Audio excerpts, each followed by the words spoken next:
Doctor என்ன கீரை அது? இது கீரை இல்ல, இது கொடி. கொடியிலே தூதுவளை கொடி அப்படின்னு சொல்லுவோம். நோய்களை போக்கும் தூதுவன். இந்த பரந்த லோகத்தில் இருக்கும் பராக்கிரம பரம பிதாவே.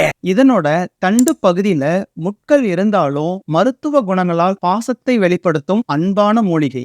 இவன் ரொம்ப நல்லவன் ஒரு வார்த்தை சொல்லிட்டான். இத ஆங்கிலத்துல சொலானம் ட்ரைலோபேட்டம் அப்படின்னு சொல்லுவோம். இதுல இருக்கக்கூடிய வேதிப்பொருள் மாஸ்ட் செல் சிதைவுறுதலை தடுக்கிறதால சுவாச குழாய் பாதிப்பான பிராங்கோ கன்ஸ்ட்ரிக்ஷனை குறைக்க உதவுது. சோ மழைக்காலம் மற்றும் பனிக்காலங்கள் ஏற்படக்கூடிய ஆஸ்துமா போன்ற நோய்களுக்கு கட்டுப்படுத்த இது நல்ல உணவு. இதுல இருக்கக்கூடிய சாஃபோனின்ஸ் மற்றும் பிளாவனாய்ட்ஸ் ஆன்டி இன்ஃபிளமேட்டரியாவும் ஆன்டி கேன்சராவும் ஆன்டி ஆக்சிடென்டாவும் செயல்படுறதால சளி இருமல் ஜுரம் இருக்கிறவங்க இதை துவையலாகவோ சட்னியாகவோ ரசமாகவோ செய்து சாப்பிடுங்க. நீங்க தூதுவளை சாப்பிட்டிருக்கீங்களான்னு கமெண்ட்ல சொல்லுங்க. மறக்காம இந்த பேஜை ஃபாலோ பண்ணிக்கோங்க. உணவே மருந்து. தூதுவளையல அரைச்சி